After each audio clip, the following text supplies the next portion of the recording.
ఒక వ్యక్తి ఒక బిచ్చగాడికి ఒక నాణెం ఇచ్చాడు. ఆ నాణెం ఒక మొత్తం విల్లాను కొనగలిగినందున బిచ్చగాడు ఆశ్చర్యపోయి దాదాపు స్పృహ కోల్పోయాడు. అప్పుడు ఆ వ్యక్తి బ్యాంకుకు డబ్బు జమ చేయడానికి వెళ్ళాడు. బ్యాంకుకు చేరుకోగానే సెక్యూరిటీ గార్డు అతన్ని బయటకు గెంటివేయాలనుకున్నాడు. ఎందుకంటే అతను పేదవాడిలా కనిపించాడు. కానీ అతని జేబులో నుండి 2 నాణేలు పడిపోయాయి. ఇది వెంటనే అందరి దృష్టిని ఆకర్షించింది. కొందరు వెంటనే పోలీసులను పిలవాలని అనుకున్నారు. ఆ వ్యక్తి తక్షణమే సెక్యూరిటీ గార్డులచే చుట్టుముట్టబడ్డాడు. అతను భయంతో చేతులెత్తాడు. అప్పు మీ నాణేలు నేలపై పడిపోయాయి.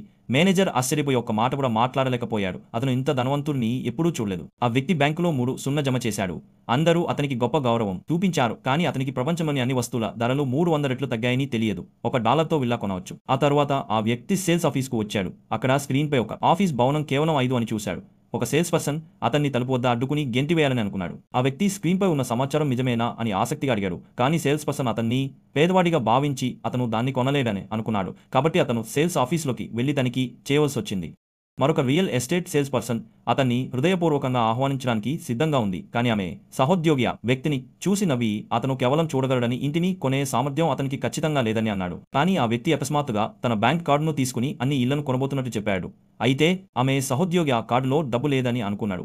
ఆమె ఒక యంత్రం తీసుకొచ్చి ఆ వ్యక్తి ఖాతాలోని నిధులను తనిఖీ చేసింది. ఆ వ్యక్తి అన్ని ఇళ్లను కొనడానికి 600 చెల్లించినప్పుడు వారంతా స్తబ్దుగా ఉండిపోయారు.